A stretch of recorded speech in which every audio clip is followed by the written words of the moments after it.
Philippines, day one.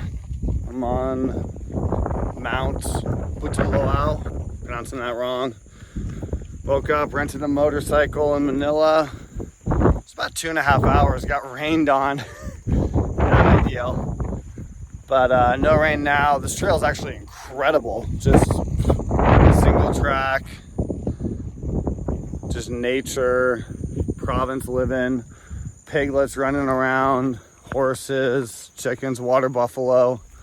For a hot second I thought I was back in Isan, but really glad I came out and I'm doing this. I'm only about 1.5 miles in, 6 mile hike, but home run so far. Hopefully it doesn't rain.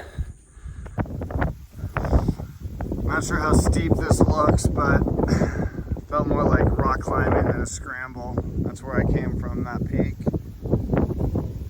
That's where I'm headed. All right, so this is an incredible hike. It's pretty much just a ridge trail. You just hop on these different ridges the entire time. That's where I came from. A little windy, so finally not at a ridge where it's not so windy. Definitely some rope sections. Only one that was definitely felt uncomfortable. I'm not gonna lie, I was going down it practically.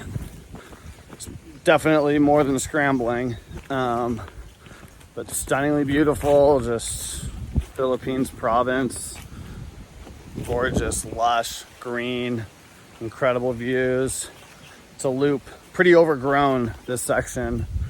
If anyone's gonna do this, just do the new trail as an out and back. I would not loop around the old trail. I mean, it's completely overgrown except for this section.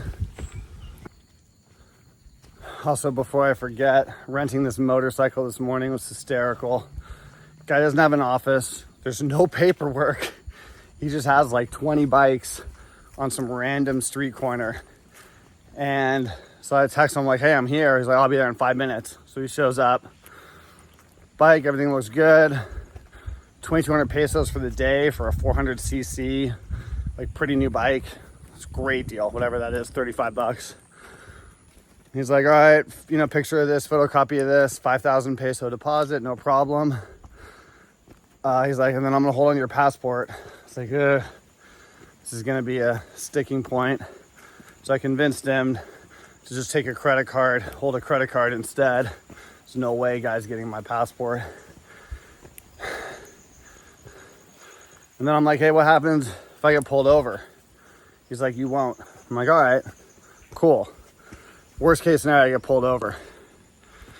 He's like, put 500 pesos in your passport when you give it to the cop and just be super respectful and enthusiastic. You'll be fine.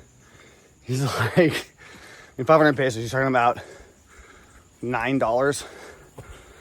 He's like, I pop wheelies on the wrong way down a one way. I've never spent more than 500 on a bribe. It's hysterical.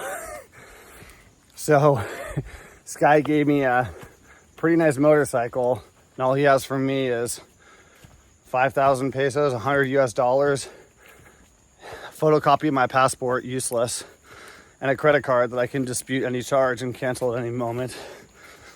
It's just such an operation. Guy's from Utah, nice guy, total goofball, but the whole thing was just kind of funny and somehow classic.